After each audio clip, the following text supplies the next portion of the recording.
All right. It is my pleasure to introduce Dr. Dimitri Ville. Dimitri is a professor of bioengineering at EPFL in Switzerland. His research seeks to advance our understanding of Wait central... a second. Hold on, Ken. Ken, can you do resting state fMRI in the spinal cord? Wait a second. Was this planned? Crazy. Who thought of doing fMRI in the spinal cord? Resting state? My goodness, this is probably going to catch on. Oh. Everybody, Dr. Robert Berry joining in. Good to see you, Rob. We're carrying on the tradition, and it's working pretty good. So good to see. It's wonderful seeing everyone in the room there. Dr. Glover, everyone. It's a pleasure to virtually be here and see Dimitri. Ken, it looks like you've been doing a fantastic job. So excited about you taking over the workshop. All right. Thank you for being here, Rob. We appreciate it, and good to hear from you.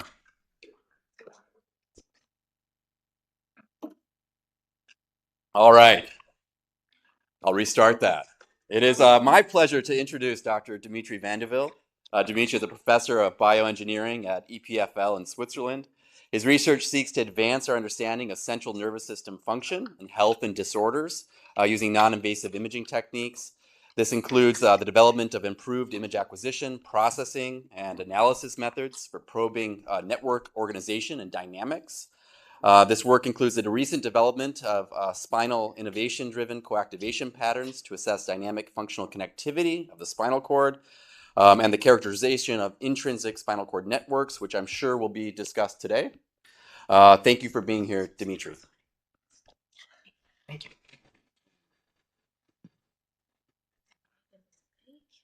Still sharing.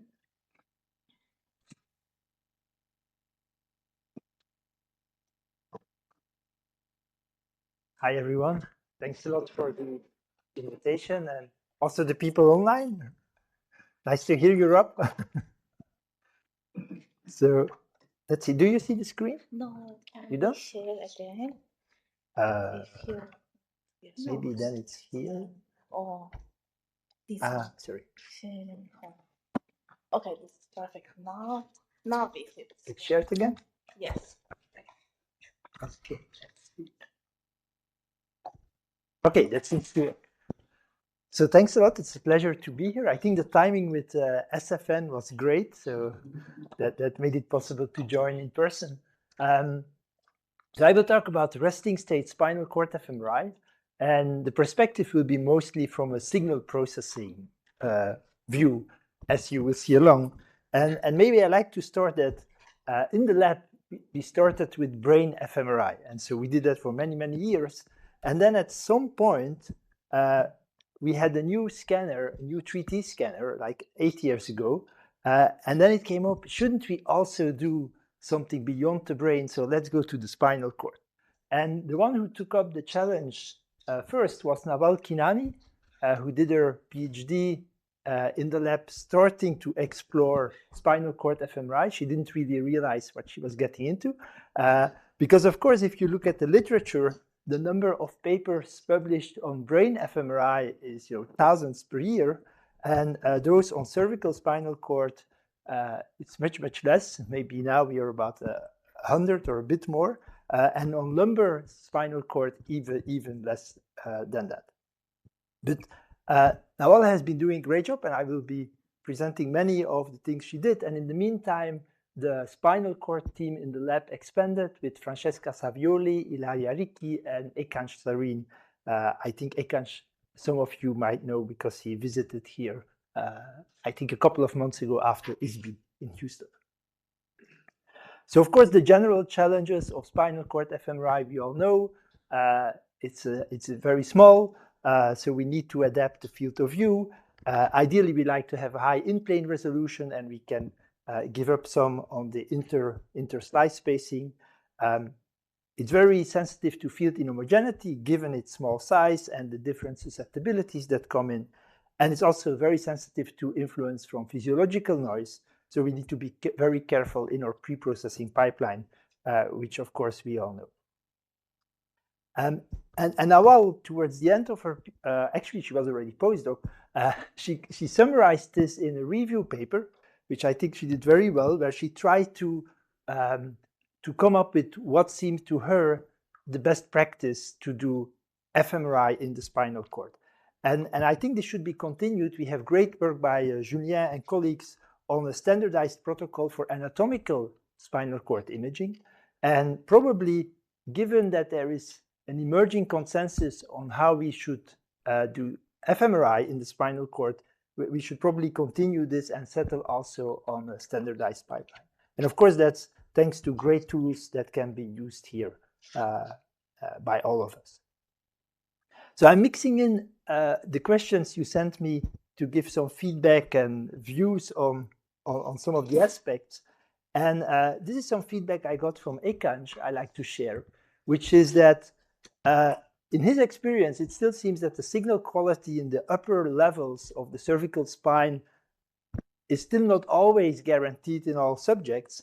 And according to what he sent me, so it's mostly due to suboptimal shimming and this field homogeneity in this region. And when using the SATPAT, this does enhance locally the quality. However, it might also create some non-uniformity where this effect is less so. And he also notices that you often have some signal variation, signal quality variation at the transition between the brain and the spinal cord. And another point, which I guess in for everybody of us this comes up, is the segmentation. Manual segmentation was the common way to go, but luckily now with the tools getting more and more robust, especially for cervical spinal cord, we can really start to rely on them. And so Ekan seems to be very happy on this. He was telling me he still does manual quality check, but it's essentially like looking for if something might have gone wrong. However, if you go deeper to the lumbar level, it's still very challenging. And so I will show you a couple of results on lumbar spinal cord fMRI as well. Okay, so let's get back to the story. And so when Nawal started off, the first thing she wanted to do was some task spinal cord fMRI, of course, because let's do some easy task and let's see if at least we can get some GLM results. So maybe that wasn't as easy as we expected. We were very naive. And so we were thinking, let's just highlight some basic mechanisms and then we go on from there. So in the end, we settled on 3 tasks, like 3 motor tasks, so wrist extension, adduction, and finger abduction. And we thought, given the spinal maps, it should be relatively easy to get that from the fMRI activity. And it turned out to be not that easy. So, I mean, we do get GLM maps. I took them here from the paper she made out of them. And it's somehow suggestive of what you would expect. I don't want to go into much of the details, but the main point is it all looks very blurry. Actually, if you put some machine learning like MVPA on this, you can discriminate these 3 conditions fairly well. But from the GLM activation maps, it doesn't make you very excited.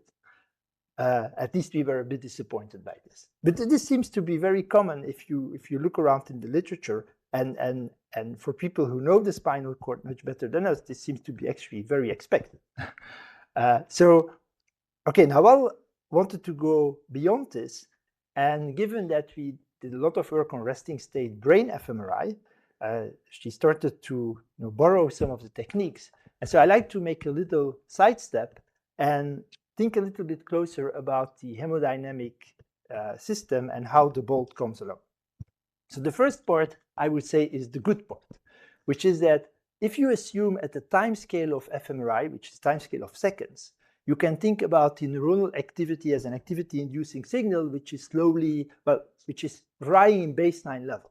Okay, so I'm not here at all at any modeling of spike bursting or anything like that. It's just like changing in the time scale of a seconds between the baseline level, which is supposed to be the neuronal signal you can consider for fMRI modeling. And so based on that, you can, of course, use a lot of the work on biophysical modeling, which in principle are coupled differential operators that tell you how blood flow the volume, and then also the deoxygenated hemoglobin content will change, which lead you to a model that explains the hemodynamic response function. We all know it's a bit sluggish. It takes like 4 to 6 seconds to get to the peak, and then takes like at least 10 seconds more to get back to baseline.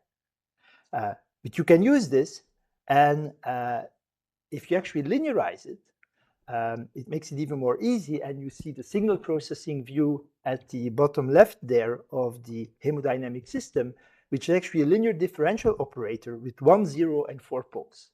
Just for the signal processing folks in the room, it means it's actually easy to implement. And so and then if you take back that activity-inducing signal, you can run it through the differential operator. So it's the convolution with the HRF, linearized version, and you get an idealized Bolt signal. And of course, in reality, we don't measure the idealized Bolt signal, but it's at least corrupted by noise and probably model mismatch and so on. But given that we have the characterization of the hemodynamic system as a linear differential operator, it's very easy to derive out of that the inverse of the differential operator. We actually just exchange the poles and the zeros. So now we have a differential operator with 4 zeros and 1 pole. So maybe let's try to use that and apply it to that measured signal. Maybe we can get back approximately to the activity-inducing signal. So that's where things get ugly. Because that doesn't work. Because applying this inverse operator is like trying to solve an ill-posed inverse problem. And so you cannot get back, especially if there is noise and model mismatch, to the original activity-inducing signal. Now, the solution you need to apply is to make additional assumptions, which boils down to regularizing your inverse problem. And that's what we did in the context of the brain first, which we named the total activation framework, which is a variation on total variation, which the mathematicians in the room might know. And it's essentially saying that we're going to deconvolve the signal under the assumption that the derivative of the deconvolved signal should be spores. So you see like cartoon representation here. So we have the measured signal, and out of that, we want to recover a fit of the signal, but at the same time, it's deconvolution, the activity-inducing signal, and at the same time, the derivative of that, which is ideally spore signal, so it only have a few peaks, positive and negative peaks, when you have either positive or negative change of baseline. Now, mathematically, you can express this very efficiently as a regularizer, as you can see on the right-hand side, where you have a data fit, but at the same time, you have an L1 norm, which is favoring sparsity, on the derivative of the deconvolved signal. And so given that you regularize with this, you actually make it possible to don't get in the ugly situation. From a neuroscientific viewpoint, what you're actually saying is that the transients of the signal should be sparse. So that's the key ingredient of the assumption that you put in here.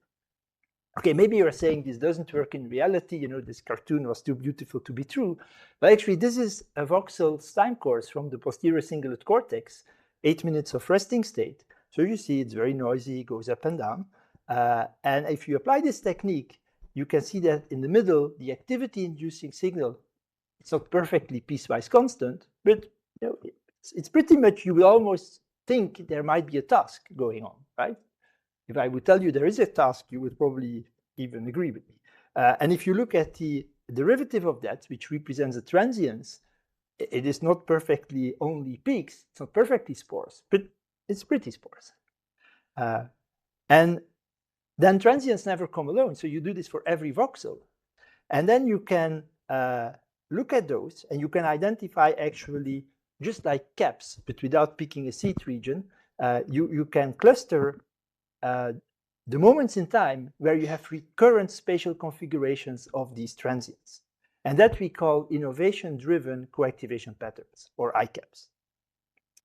So it's essentially a temporal labeling, but then you have a centroid representation, which is a spatial map. And once you have those ICAPs, so the spatial configurations, you can actually map them back also to the activity-inducing signal, which has the changes in baseline, out of which you can then extract like interesting temporal features, such as the duration, the occurrences, the overlap between them, which we call co-activation, co-deactivation, and so on and so on. So we did this for many cohorts, and you essentially always get a repertoire of resting state networks, as you would expect, similar to ICA in a way. But the difference is that you have access in a much more robust and better way, I think, to their temporal features. So for instance, just a simple example, if you look here at the hierarchical clustering based on the temporal overlap between these resting state networks, you see that the way they interact with one another is actually contained in the way they overlap, okay, which goes beyond maybe a simplistic view of how default mode, task positive, task negative would co-fluctuate. It's much more complicated in reality. Okay, so that was a sidestep from the brain. So now I saw this going on in the lab, and then she said, well, I also acquired some resting state spinal cord fMRI, so maybe it might work for my data as well. And so here you see, again, a time course from real data, single voxel, 10 minutes resting state. It does look more noisy, I think, than the brain, clear, just by eyeballing.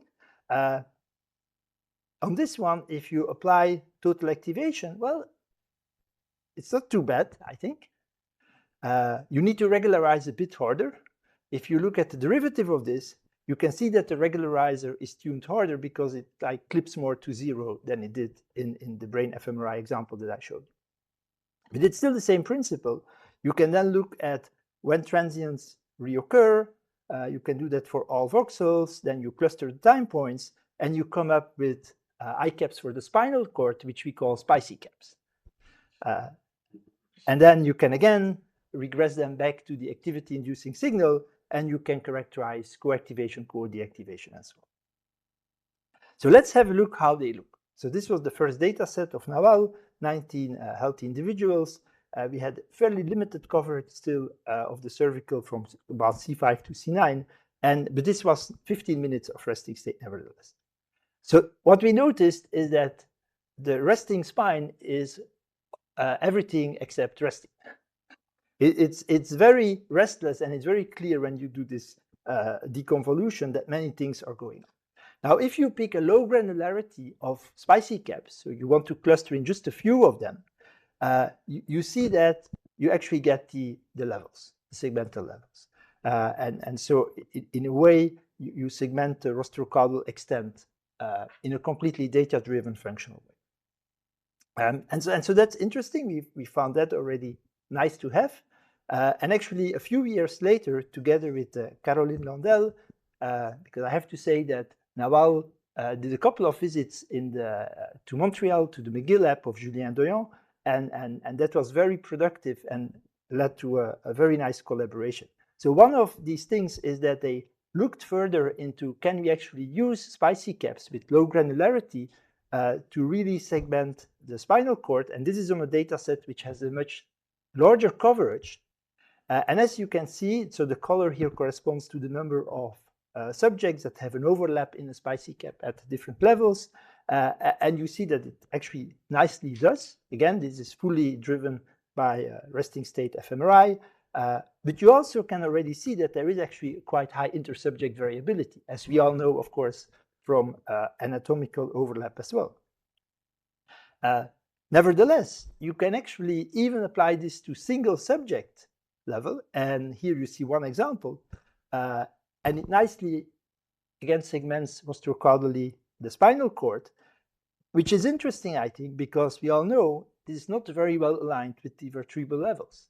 So this could be potentially interesting for personalized spinal cord fMRI already in the cervical level, but certainly as you go more down to the lumbar, where this misalignment is getting worse and worse. And I'll show you a couple of examples later on. And interestingly, Caroline and Nawal investigated a bit more carefully the comparison between spicy caps and ICA, because ICA with low number of independent components also gives you something similar. And it seems that spicy caps is more robust and precise, and especially also seems to be much more useful if you want to apply it to a single subject. Okay, so let's see what we can get if we go to higher granularity. And in the very beginning, naively again, we thought maybe we get something like functional networks in the spinal cord, just like we were used to see in the brain. And we didn't. So as you can see, this is like organizing all the spicy caps per level. And you actually get very fine-grained anatomical regions. Okay, and you actually see the overlap with the best matching PAM50 region in blue. So it seems like a very good and precise, functionally driven anatomical segmentation. Okay. But on itself, I think it's very intriguing. And I like to just mention this because I started with saying, if we do task fMRI, we get these blurry activation maps. And now we do resting state fMRI, same data quality. It's actually exactly the same data quality. We use the same protocol for the initial task fMRI maps I showed you and this resting state. And now we can get to such a fine spatial level. So initially we thought, maybe the data is a bit crappy, and the reason that the task fMRI maps are blurry is because of that. But it doesn't seem to be the case, because how could we get this done? And so I think this is a bit of a paradox. And I like to see this as in resting state fMRI, there seems to be, it's sufficiently rich, so there seems to be enough information in there to disentangle all these fine regions. So they must have enough information in terms of having different transient moments of transient activity. Otherwise, they cannot cluster separately with this approach. And that, of course, brings us to the question where I think we're all wondering, what exactly is spinal cord activity, resting state activity? To what extent has this something to do with proprioception, mirroring brain activity, which Alexandra already mentioned? Is it somehow offloading the brain? I would be very interested to hear more from a neuroscientific viewpoint, what is reasonable to expect or not. And okay, if you accept the fact that indeed resting state activity is very rich and has all this overlapping activity and these many transients going on, then it's maybe not so surprising that the GLM maps end up very messy, okay, because they somehow mix in all these things. And yeah, in the end, you just don't get that resolution, but which is intrinsically in the data. Okay, as said, one of the nice features of spicy caps is you can go back to the temporal features. And if you look at the co-activation between the different spicy caps, what you see is, so these are ordered here per level, and then according to the descending regions and the ascending regions, and then the intermediate zone is below. And what you see is that you essentially see these positive co-activations in red, yellow, according to the diagonal, and then the diagonal also between descending and ascending, which is essentially saying you have a very strong intra-segmental co-activation. So, which we also know from functional connectivity studies. But then also, interestingly, we seem to have an intersegmental deactivation, okay, which seems to point towards some intersegmental inhibition that might be going on.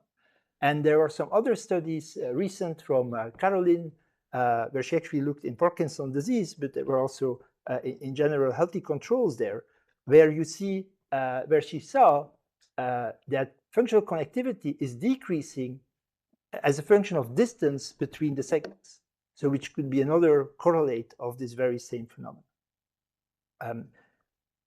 So yeah, very intriguing, I think, to pick this up in vivo in humans, which we didn't really see before. Okay, if we go more down to lumbar and sacral levels, and this is work of Ilaria Ricci, so again, we can do spicy caps, low granularity. They seem again to lead to essentially to the levels. So which could be, I guess, even more interesting for personalized mapping of these activity. And then if you increase the granularity, you start to look at more intrasegmental organization. And again, it seems to, again, separate between what we could classify as ascending and descending pathways. Maybe one recent result I like to mention from a master student, Olivia Rugabert, who did that with the NeuroRestore Center in Lausanne, and they're very much interested in spinal cord injury. And so they did some lumbar resting state fMRI. Here you see results of a patient with a complete lesion at T8, and then the positioning of the fMRI was below the lesion. And then, as you can see, spicy caps are still driving segments or revealing segments below the lesion. Okay. So here you see another view of that. If you go to higher granularity, so there is certainly residual activity that's going on below the lesion, although in principle there should be no more communication with the brain, but still things are organized in a somewhat natural way, at least from what we can pick up with fMRI. And this is just the beginning. Olivia ended her master thesis only a few weeks ago. Okay, let me switch to simultaneous brain-spine fMRI, and it has already been mentioned. There are a few approaches to this. You can either do 2 fields of view, or you can have one with different resolutions, or the one which I like to use on the right-hand side, which is the one proposed by the Montreal groups, where you have 1 field of view and you pick a good compromise that covers both the brain and the spinal cord. And so this is the sequence that we used. It's a multi-slice sequence. The voxel size is 1.6 in plane and 4 millimeter between the slices, and the TR, you can get it down to 1.55 seconds. So it's actually a very good compromise, because the data I showed you before, with only cervical, we had a resolution of 1 by 1 by 3, which was a bit higher, but we actually had to sacrifice on the TR to go to 2.5. So it's nice to see that this is possible. Then in terms of pre-processing, this Ekanj kindly provided me. It's again a combination of using different tools. At some point, you need to split in your pre-processing line the brain from the spinal cord. Fortunately, that doesn't hurt. And you need to have a dedicated pipeline on both parts. So you see, after slice timing correction, then you come up with a motion correction and physiological noise modeling in a way that is separate for both regions. And of course, also for normalization and smoothing. The data is very, very nice, I think. So here you see an example. You see a RAW for, say, a typical subject, a RAW T1 weighted image, very nice structure. And then you see one example of a functional image. And I think the data quality just by eyeballing is very good. If I show you the TSNR maps, of course, in the spinal cord, we lose about 1/2 in TSNR, but still we get to about 30, which is, I guess, very good values to do reasonable fMRI analysis. And so one result I like to show you here is to exploit the fact, of course, that we have simultaneously brain and spine, and maybe can we use this to infer spinal cord organization from the way the spine and the brain interact during resting state, as always. So again, we separate them, and now we're going to look for every voxel in the spinal cord to the functional connectivity with voxels in the sensory motor cortex. So for now, we limit ourselves to that region in the brain. So we get spine to brain functional connectivity analysis. in essence, you can think about this like for every spine voxel, you have a feature vector, which is the sensory motor cortex connectivity. And then you can throw this into a clustering to infer clustering at the spine level. Okay, so you cluster the spine from the way it functionally connects with the brain.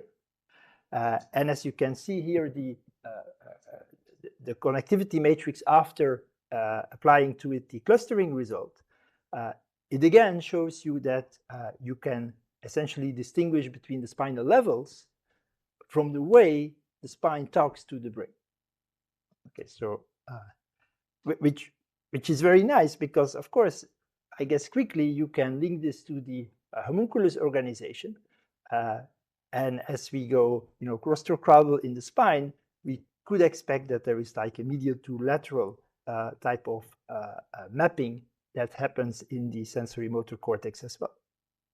And so actually looking at this a little bit closer, so here you see the winning cluster.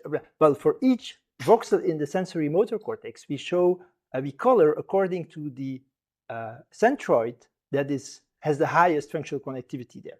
Okay, so we kind of it's like the winner takes it all in terms of how we color the sensory motor cortex. And so what you can see is if you compare this actually with some reference data, which is brain only, so this comes from the literature at the bottom there, but you can actually match those, and you can see that at the C3 level, we cover quite a lot of the face. If you go to C4, C5, we have mostly upper arm, and if you go further down, you start to see forearm and hand type of regions. So very nice. And if you compare this actually with the Gordon paper, which I guess many of you know, that revisit the homunculus organization, and you have this mirror type of organization within, for instance, the arm-hand regions and the face and so on. I mean, you clearly see these mirror patterns in the functional connectivity that you get here. So it's not just like a linear gradient from lateral to medial. Okay, let me move to some more brain-inspired fMRI analysis. And the next one is to quickly look at gradients. It's a popular topic these days, especially if you go to OHBM. Seems to be the current fashion at the moment. And so could we do some functional gradients on brain plus spine together? And so here we have some resting state, 24 subjects, all right-handed. And at the brain level, we took 77 ROIs from the Schaefer Atlas, again, the sensory motor cortex.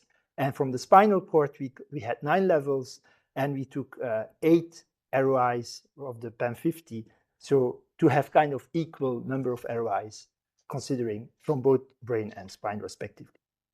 And then we applied the typical gradient pipeline with some minor adjustments. So we go from a functional connectivity matrix to an affinity matrix, which is computing cosine similarity. And then we use diffusion embedding to extract out of that some gradients. And those can be presented or provide you with the latent space, if you want, of the functional organization.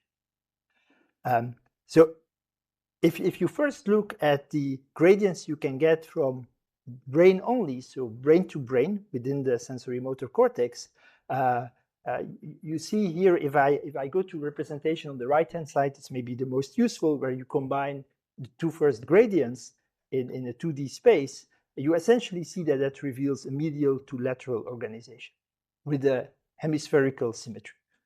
Okay, and keep that in mind. If I go to brain to spine, you see that it's still suggestive for some homunculus type of organization, but it's very strongly lateralized. It's much more lateralized. And I don't know if there is this as expected? I mean, they're right-handed, seems to be left lateralized. It seems to come out very strongly out of the data. And these fresh results, we just submitted this to IEEE ISB with Ekansh leading this work.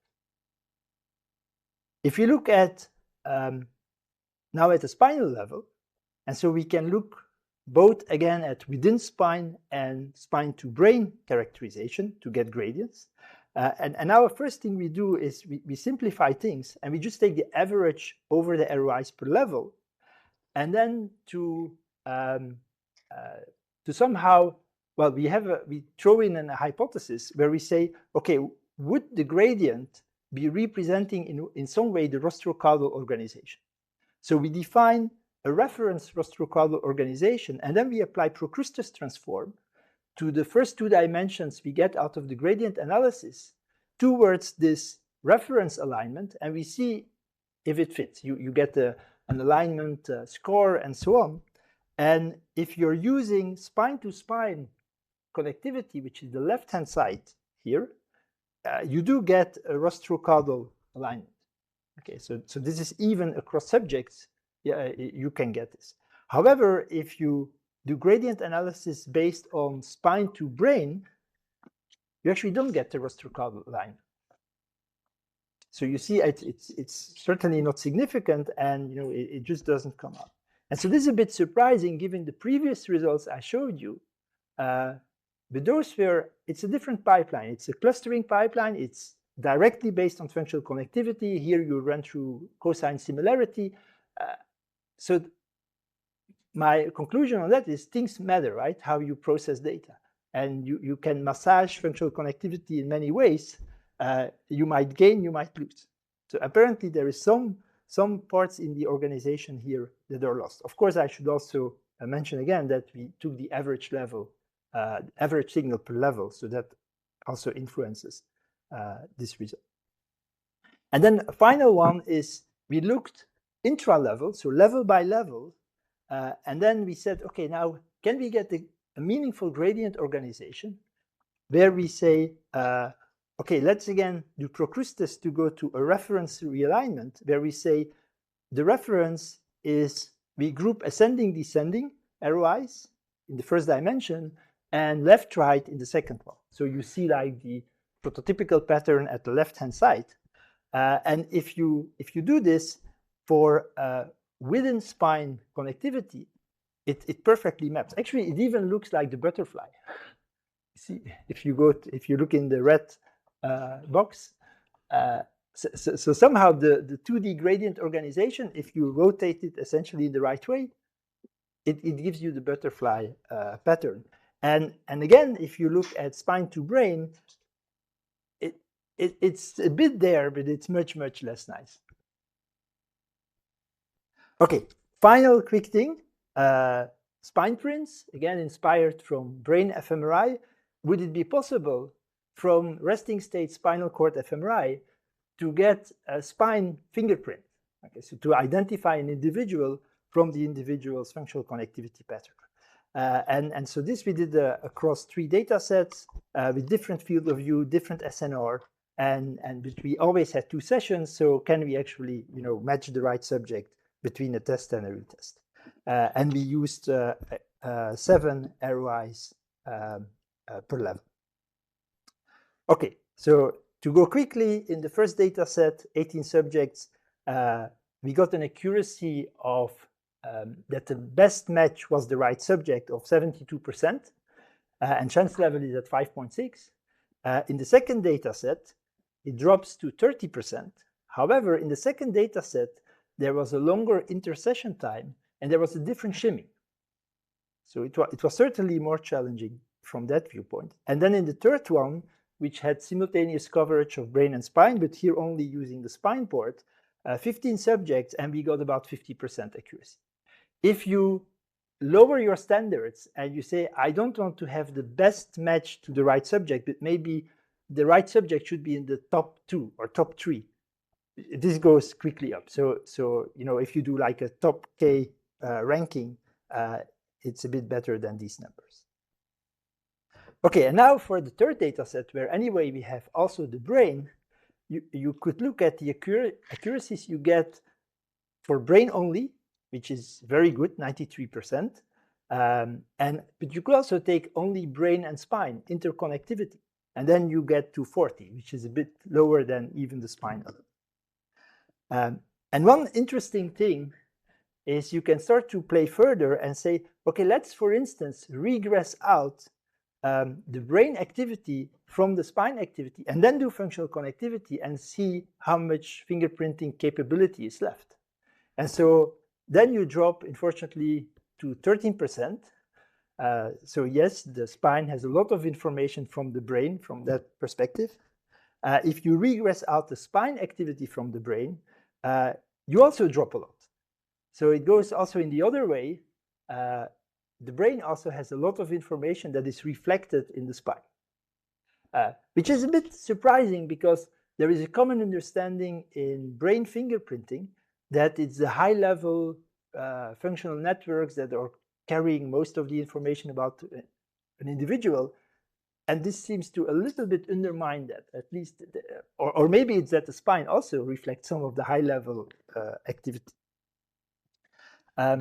Okay, there's a lot we could discuss here. What's the influence on the anatomy of these results?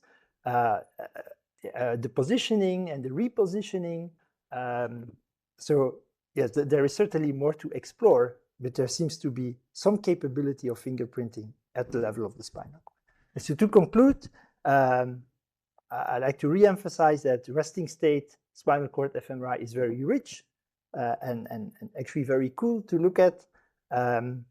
Actually, taking it back to task spinal cord fMRI, this total activation deconvolution step is actually really good. So Ekansh is now applying this to his task experiments before running the GLM, and it's improving the statistical significance a lot. It's kind of cleaning up the data in a very good way. And for instance, he can now get for task fMRI typically corrected, multiple comparisons corrected p-values, which are hard to get without. However, disappointment, if you think that subsequently clustering those together in a kind of task-based spicy caps, it doesn't seem to work. And I think, again, it's because there is too much going on, and so the clustering doesn't see the task standing out. We tried many things and we couldn't get it to work. And one of the ongoing challenges we have is to build more like network models. We could then probe with the data. And there's already a lot, of course, in the literature, but from very different angles. You know, they have central pattern generators for locomotion. There has been actually already for a while structural equation modeling. So we're thinking maybe we should do some DCM in the end. And there is some recent work also proposing models how, you know, spine and brain can work on quite limited extent, but maybe this can be further expanded as well. And so I'd like to thank the whole team, in particular also the Montreal team for the fruitful collaboration, and once more the spinal cord team in the MIP lab. So thank you very much.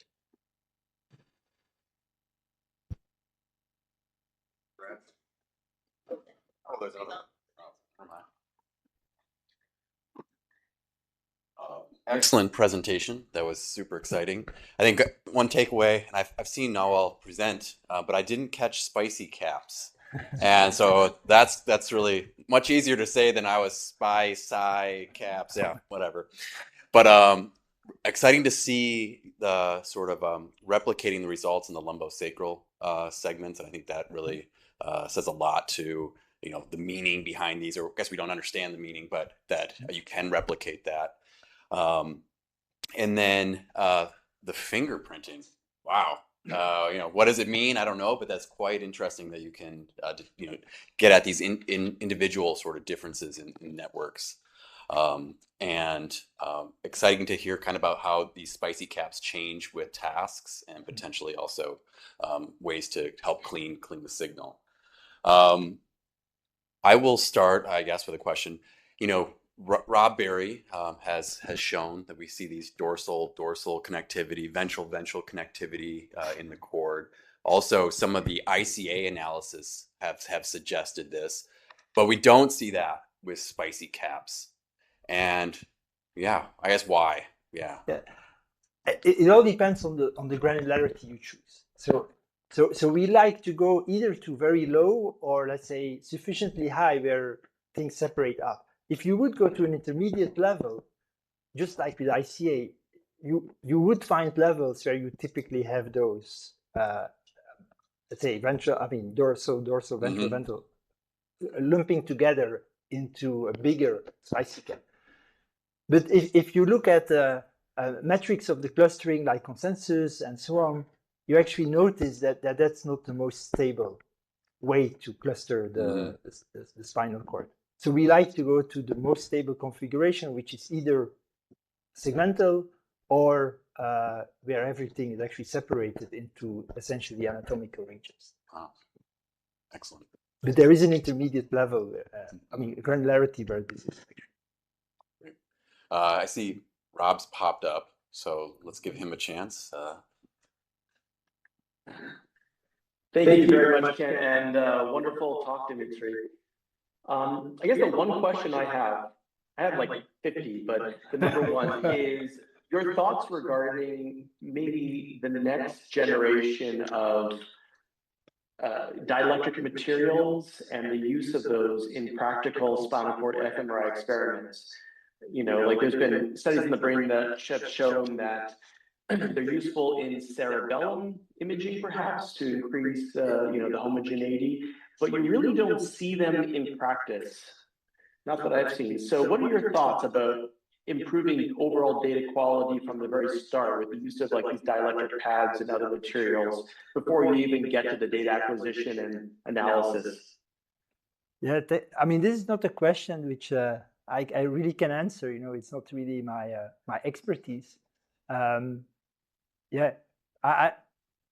don't know if I can say something very meaningful, to be honest. There, we are using these solutions and trying them out, but that's all we do for now. So I guess the follow-up question then is, are you having problems with your data acquisition?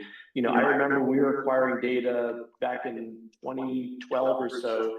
We would have people come into the, scanner area, and some people, we would look at them and say, we're not going to get good data from this person. And we got amazing data. And one of the running jokes at Vanderbilt was that every time they scanned me, they never got good data.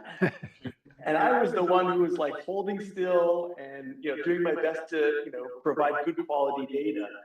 So like, I guess another question is, what would be like your thoughts on, data consistency across subjects? You know, if you have any tricks, if not dielectric pads, other things that could, potentially improve the quality of the data.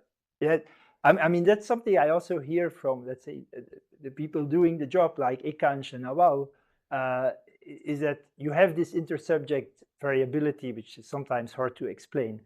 From what I understand, sometimes, one aspect is if subjects are too tall, then it's hard to get to get good quality of the lower or towards the thoracic levels. So that's one consideration. Another aspect, wait, I had another one, but it slips my mind.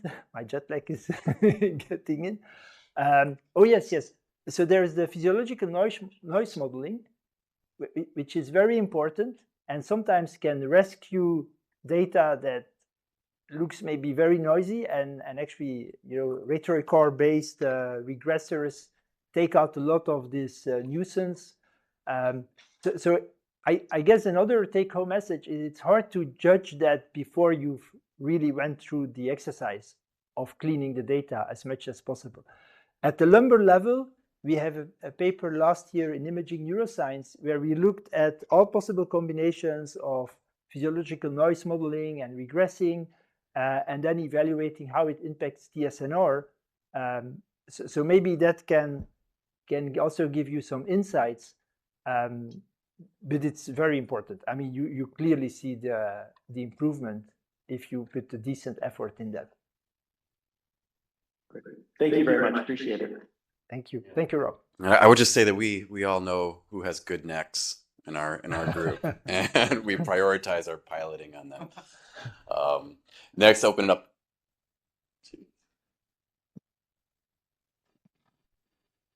Thank you for the talk. My questions goes back to earlier, the images that you show. You're collecting the brain and the spinal cord in one FOV. How do you do the shimming?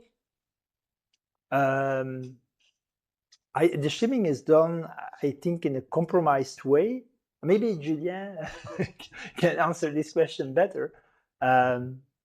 You want to answer? I guess you have a better insight on this. It's based on the coherence protocol that I set up. It's as Dimitri said, it's a compromise, and general will favor the spinal cord.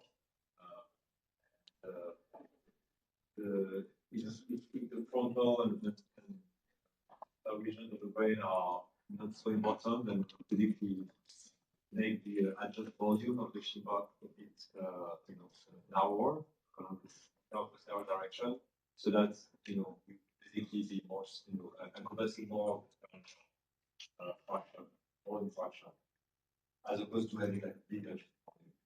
That's one. The sad part, I guess, is one of the usage of this large FOBs, where I believe, I said yesterday I like sad part because of the increased prognosis, but in this case, it would make sense. This is also the reason why Siemens added this local shim coils in their VIDA platform, and I think they also one with Siemens. So exactly address this curved region with the skin, fat, and then hair, which is extremely difficult for machine. So yeah, compromise. This is a custom shimming, or the using the shim box from the manufacturer? How is it that you can compromise a few hundred hertz of resonance? I still blow my mind, but I'll talk to you later. We have a question or comment from Caroline. I asked her, let's see, she was here. Let me see.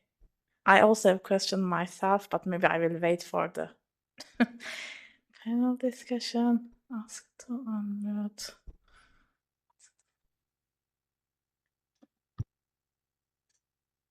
Can she ask a question? I am trying. Can you hear me? Yes, we can hear you. Hi, Perfect. Caroline. It was just a comment about what you said before, but I didn't hear what Julien answered at the end.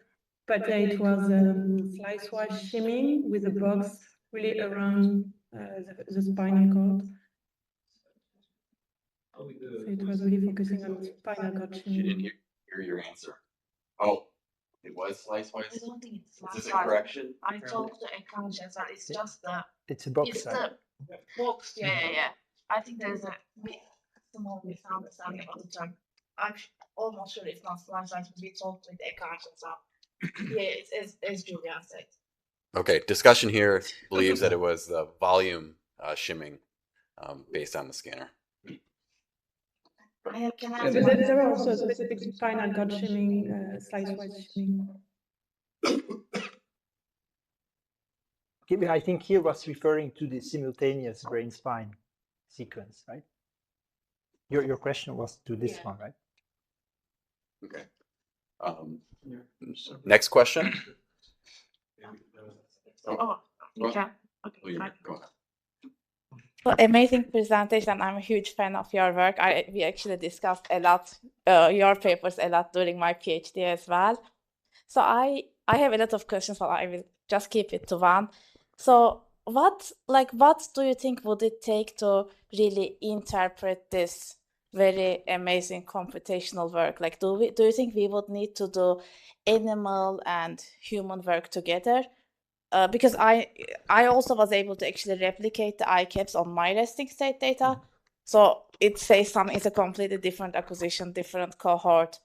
But yeah, I little bit struggle with the interpretability. And what do you think it would take that we can say, oh, actually ICAPS might mean this and this might mean that? And yeah, what kind of study would it take if we have like unlimited resources and so on? So within the scope of what we can cover, let's say in the lab, so animal research is not something we would like to do, but I guess we want to go back and forth between resting state and task. And so let's say once we learn or we observe something intriguing on the resting state, let's maybe formulate a hypothesis and see how we can confirm or not that hypothesis on task data. So these models I mentioned in the end, where maybe we have a network model, a bit DCM style, where you could have data that is not just resting state, but there is a modulation by task, could help you to confirm certain hypotheses about, how coupling is going on and so on, and how exactly it's lowering, and then you could try to go further and see if it's like inhibitory kind of influence. And so that's, you should talk to the people who do the animal research and the neuroscientists. But that's the way how I see it, how to go slowly and make progress. So by going back and forth essentially between rest and task. Thank you.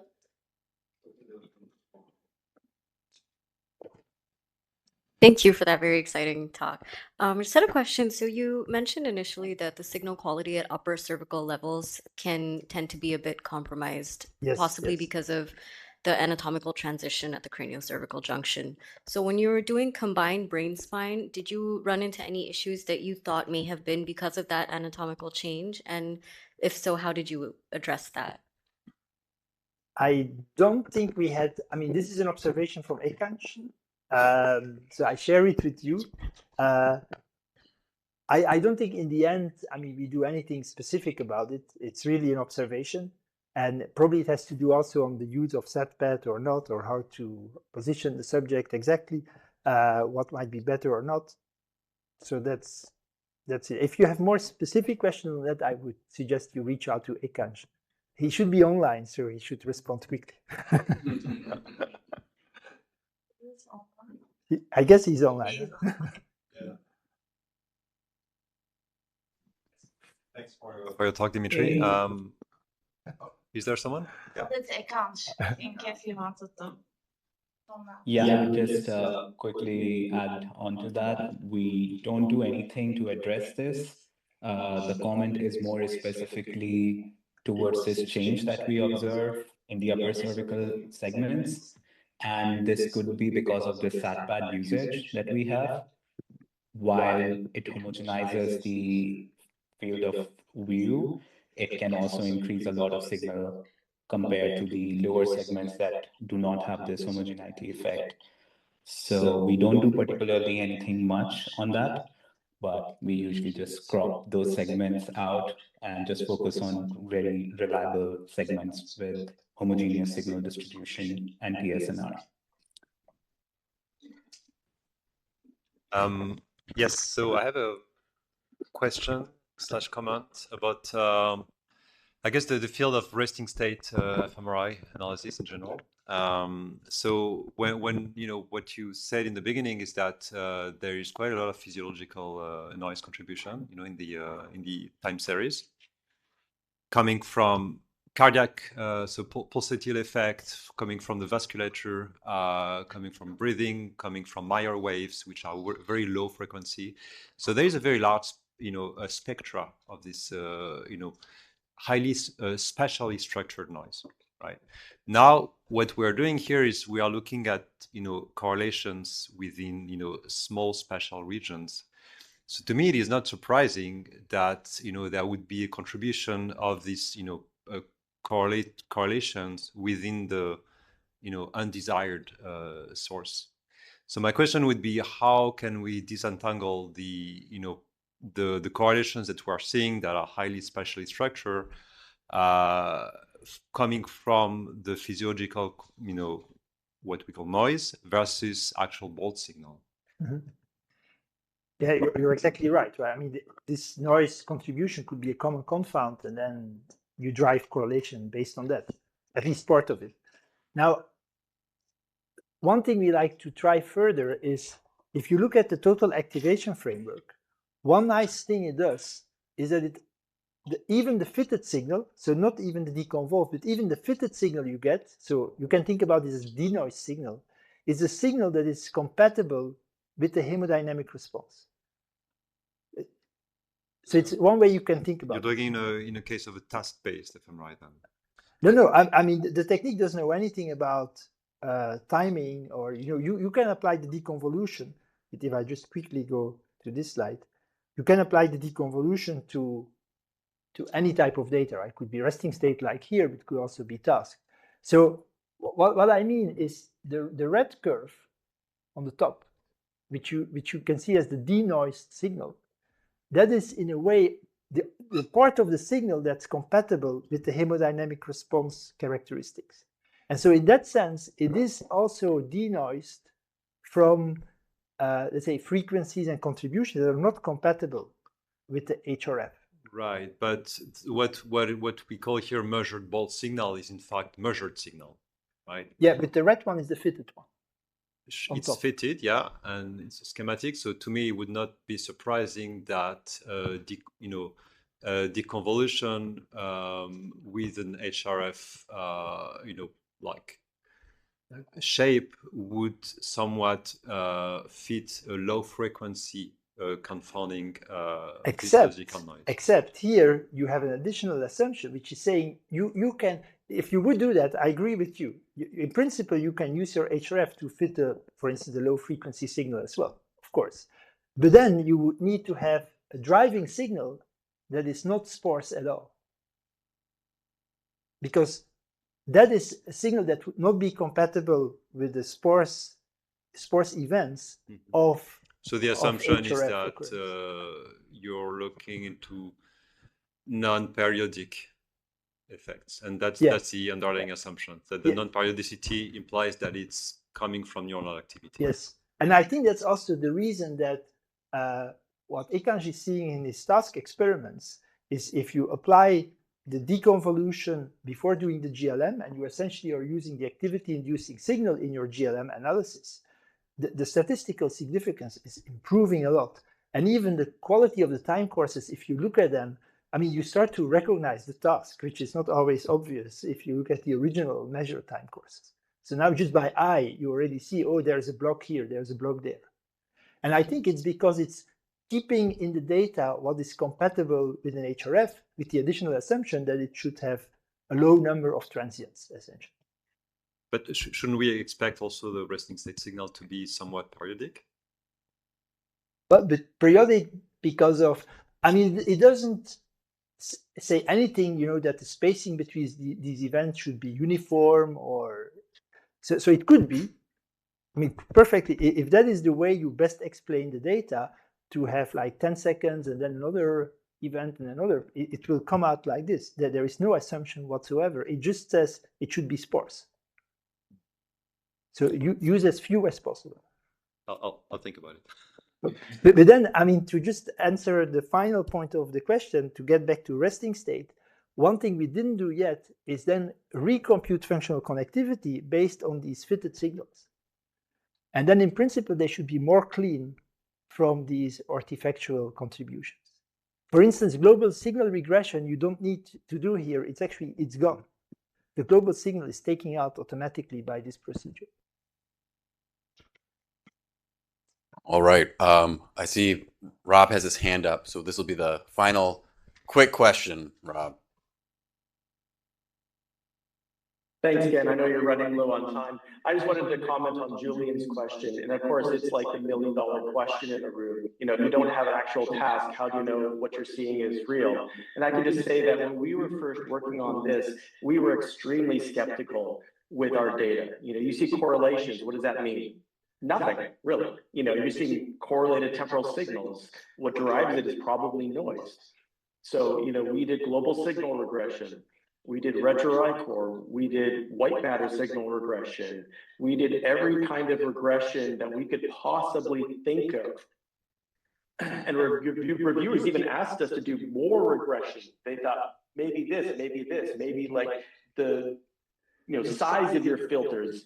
I think we did like 13 different permutations of regressions. And after all of these regressions, there were signal fluctuations that were still coherent across subjects and across sessions. And it turned out they were bilateral, which we didn't really expect. And they were like dorsal and ventral. And we kind of looked at the brain data, and it's like, wow, resting state networks in the brain are typically bilateral. That's kind of cool to see. So, we were extremely skeptical at first because there is no gold standard. And then we were very excited years later when people started reporting, with different systems and different methods and different everything, they were still seeing similar results in their data. So that was sort of, the reproducibility that we were hoping for. And I think it's still ongoing, especially if you go to like, different clinical questions. The reproducibility of these networks in certain clinical cases, I think is kind of still a little bit of an unknown. All right. Yeah. Thank you, Rob. And good points. And hand up applause for Dimitri. Thank you.